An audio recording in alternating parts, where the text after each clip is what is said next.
just because I didn't want to have assembly line kisses with Kody or whatever, that I was asexual. I promise you I'm not asexual. Janelle Brown's small rental house in Flagstaff allowed the gentle morning light to filter in through its windows. In her heart, a peaceful tempest of determination had grown. While the air outside was calm, she felt something she hadn't experienced in a long time: serenity. Liberty. Centered.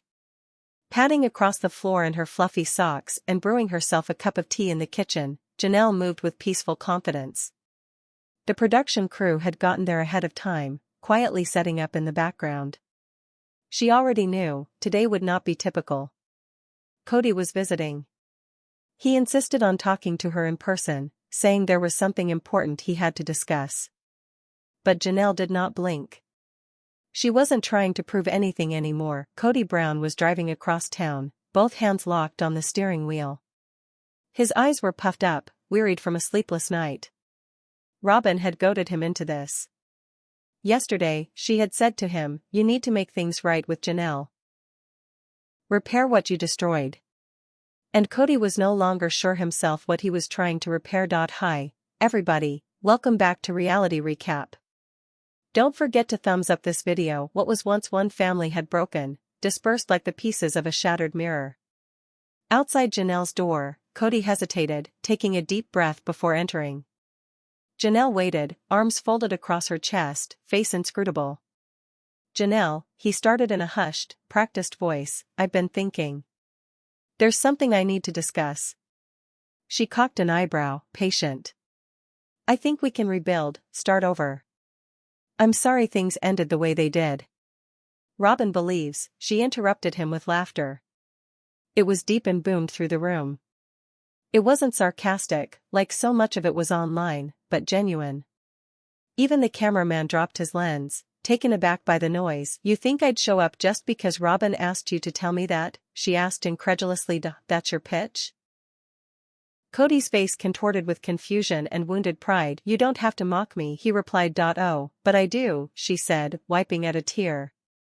"Because it's genuinely laughable how predictable you've become. Robyn's losing her grip, and now suddenly you're crawling back. After all the years you ripped this family apart, ignored my boys, shut me out, now you want a fallback plan." She wasn't finished. Kody swallowed hard. "You ignored your responsibility. You put your future, your finances, your heart into Robyn, and now that it's falling apart, you need me as your backup plan?" Janelle's voice didn't waver. Kody stood there in silence, unable to look at her. He was soaking it all in. "I never intended for this to happen," he said quietly. "Didn't you?" she yelled. "You made this choice. You allowed it to happen. You don't get to make it right with a handshake and token apology." Without another word, Kody turned and left. The door clicked shut behind him. Janelle sighed with an expression that seemed to hold a decade's worth of burden, and then, she smiled. Far across the country in Los Angeles, the editing crew at TLC was hard at work in the studio. Robyn's last confession lingered on the timeline, her eyes welling up with tears, her voice shaking. "I never wanted to be the favorite," she cried.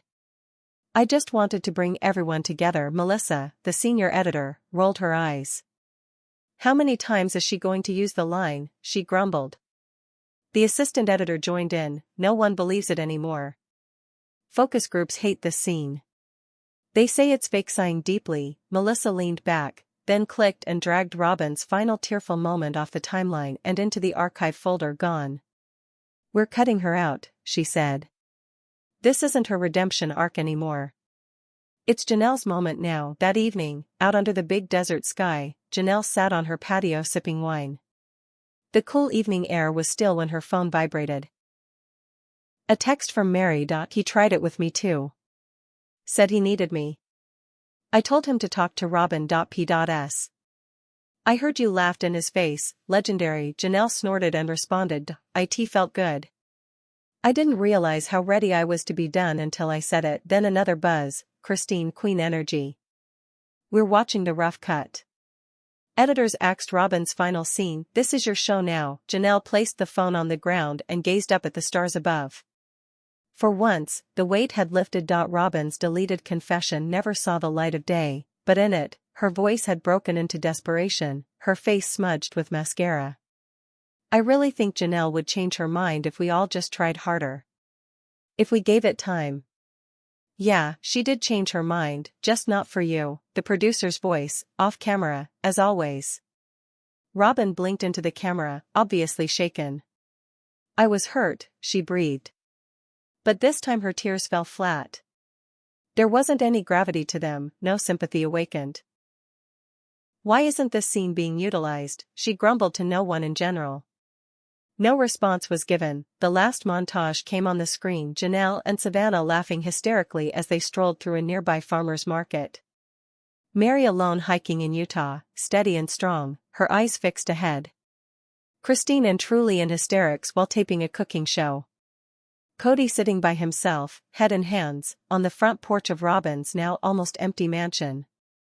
At home, Robyn helplessly watches her final scene thrown out and cameras being taken down. The last shot, Janelle sitting on her porch in golden light from the dying sun, her previous laugh echoing gently over the credits, like an anthem of freedom. A woman can only be shut up for so long before she begins to laugh at you, and once she starts, there is no turning back. Robyn had emerged as the network face. Now, the only thing heard in her home was creaking floorboards under her pacing feet. Her eyes were puffy, her cheeks flushed with tears. A sympathetic cameraman had released the rough cut of the last episode to her, and what she saw was her worst nightmare come true, her whole last confession. Gone. No crying. No apologies. No goodbyes. Just the noise of the crowd, cheering. And Janelle's laugh. Ringing out. Then black screen. Robyn threw her phone on the marble countertop, then picked it up and feverishly dialed TLC's production line. Hello. Yes, this is Robyn Brown, she snapped. I just screened the episode. Why was I omitted completely? Silence. Then Melissa's voice, peaceful and indifferent. Hi, Robyn. We've made some editorial changes. The audience wants authenticity. They're tired of your version of things. Robyn panicked. You can't just erase me. The story revolves around me, Melissa replied bluntly. Not anymore. Janelle had a real moment. Your narrative, that you're misunderstood, doesn't resonate. It's been tested. Audiences aren't connecting. Robyn's voice cracked. You're taking her side. Melissa didn't hesitate. We're taking the side of truth. Robyn's lips shook. She stood alone in a house full of vacant furniture and dissolving memories, and she hung up. Then she fell onto the cold floor. Christine and Janelle, on the other hand, were preparing to go public. In Utah, Christine leaned over her kitchen table, laptop open, brows furrowed. On the screen, Janelle had a cheeky grin and a glass of water. Christine smiled. You laughed in his face. I haven't seen anything that pleasing on TV in years. Janelle smiled. Glad you appreciated it. It just escaped, wasn't intended. They shared a laugh. But then, the atmosphere changed. Listen, Christine said gravely. I've been saving everything.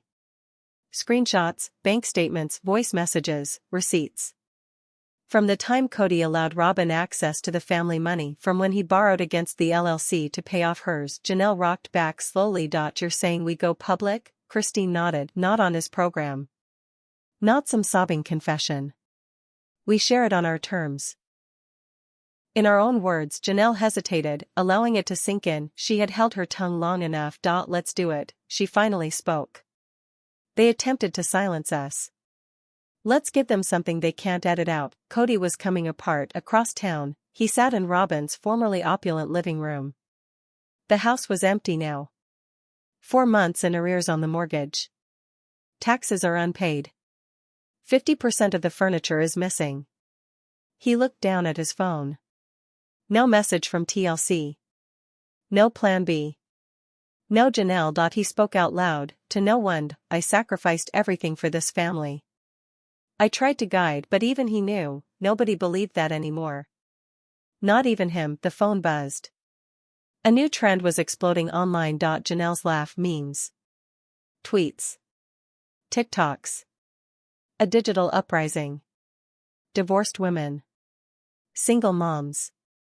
Former fans of Kody, now seeing through the facade, all rallying around a single soundbite. Janelle Brown laughing in Kody's face had become the anthem of a movement. "I've never seen anything more satisfying," read one viral TikTok. Now with millions of views, Kody set the phone aside and sank further into the couch cushions. A week later, the women met up. Christine and Janelle sat face to face, bathed in a soft ring light in Christine's Utah home. They were prepared.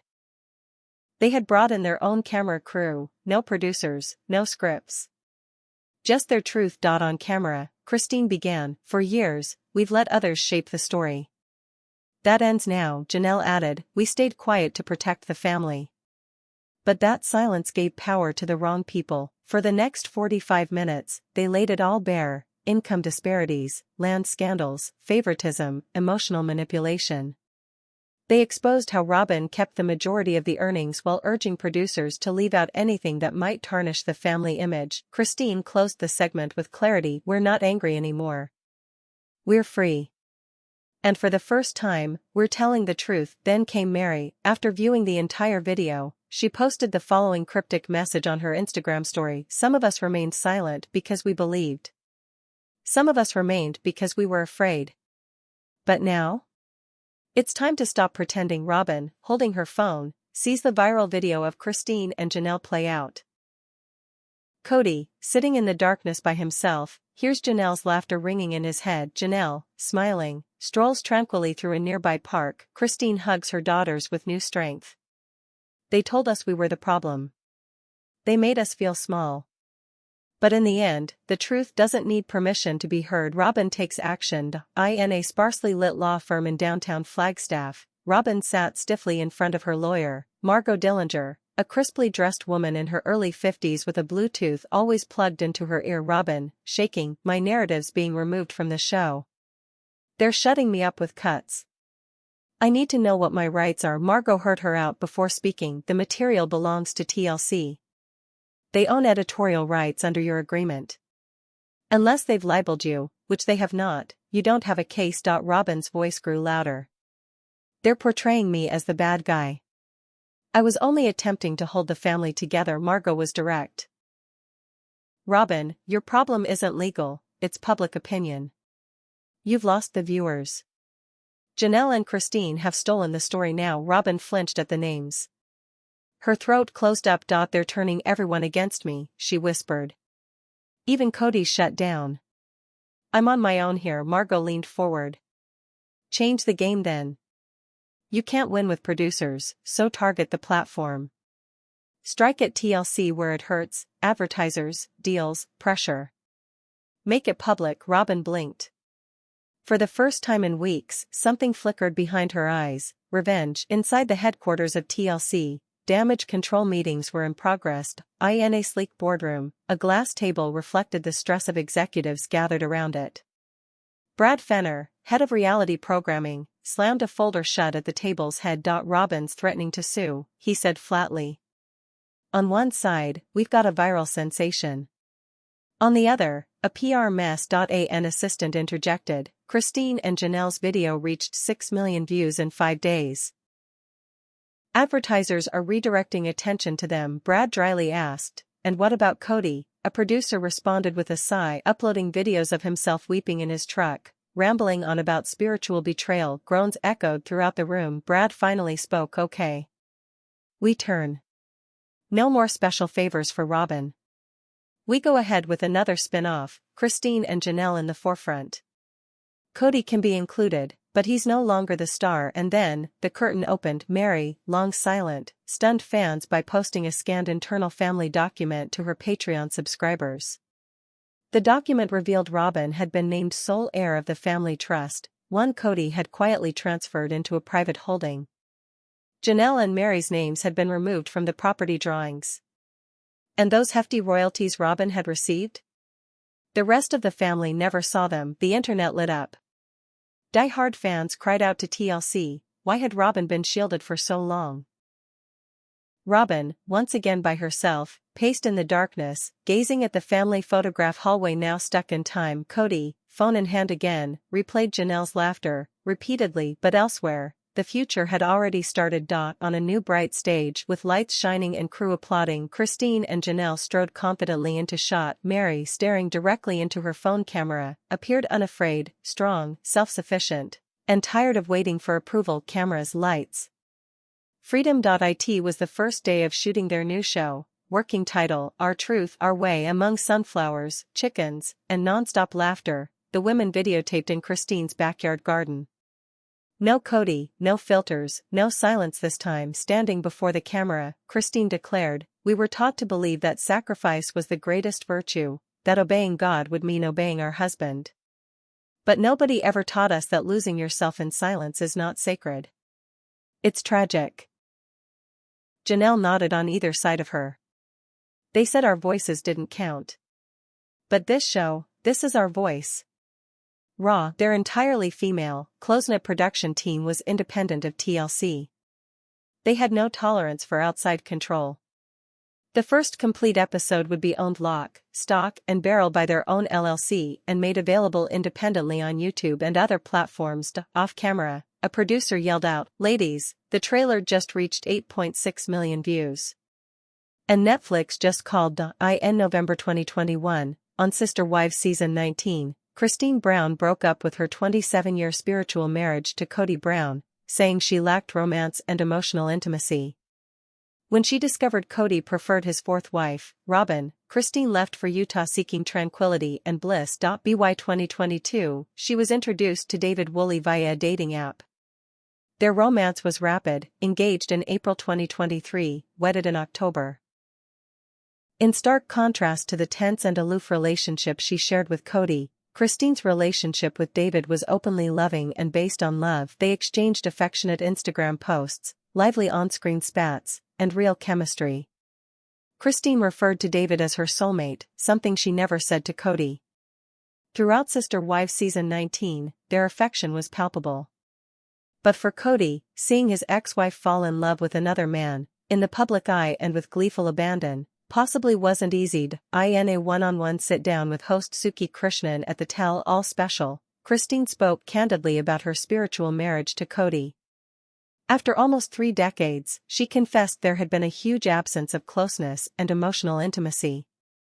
What had once felt rich had withered into chilly distance. Christine indicated that everything changed once she witnessed Kody's passion for Robyn. Their connection no longer seemed real. Their emotional needs weren't being met, she said.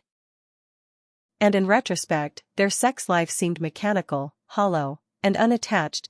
We hardly even talked about intimacy, she said. Christine recalled the single conversation where she asked Kody whether they'd still be intimate in their marriage, and he replied, "No. So next time he came over, I said, 'You're done,' and that was that." After splitting from Kody in 2021, Christine's relationship with David bloomed quickly. In January 2023, she revealed she was exploring online dating. By Valentine's Day, she had gone public with David, a widower and father of 8. They got engaged that April and married in October, in a beautiful ceremony in Moab, Utah. 330 guests attended, including her children, and TLC aired the special. Christine and David's relationship was the complete opposite of her marriage to Kody. They were based on mutual respect, common values, and trust. David loved her life wholeheartedly, connecting not just with Christine, but also with her kids and grandchildren. Christine felt at ease with David's company and banter. And this, she says, was exactly how she always dreamed her love life would be. On the Tell All special, Suki showed a highlight reel of David and Christine's playful affection during Sister Wives Season 19. David chuckled, jokingly, "Well, you were starved for attention." Christine reddened. She was embarrassed, but also knew that he wasn't lying. After years of craving to be loved, she had finally found someone who actually wanted her to be happy. Later, Suki sat down with Kody during the same special. She played him the exact same clip, Christine and David's affectionate moments, and asked how he felt seeing his ex-wife so in love. To everyone's surprise, Kody said he was happy for her. "That's really what Christine always wanted," he admitted. "I'm kind of impressed she made it happen." Kody continued to ponder more intensely his connection with Christine, and how it had all fallen apart. The former polygamist and cast member of Sister Wives Season 19 had an open conversation with Suki. "Christine enjoyed herself," Kody stated. "But when it got down to the nitty-gritty of our relationship, the nuts and bolts, we both struggled." Kody appears to be pretty happy for his former wife, whereas Christine is obviously a lot happier now that she's wedded to David.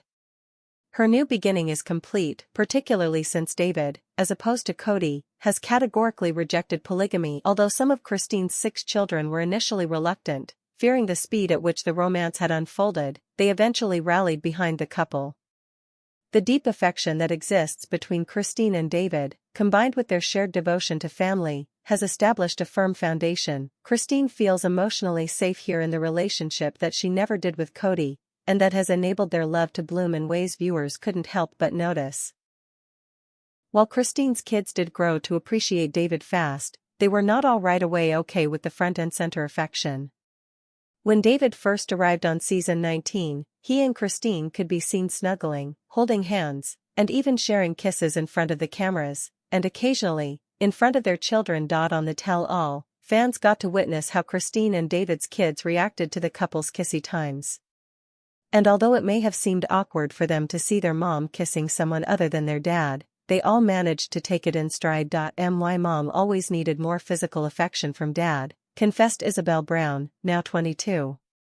So now she gets to have that affection, and she gets to have it publicly, as much as she wants. The children of the Sister Wives star are pleased for her, because they can also see it. Their mother finally achieved the kind of love and marriage she had always longed for. Leave your thoughts in the comments, and don't forget to subscribe to our channel for more real updates like this one. Thanks for watching.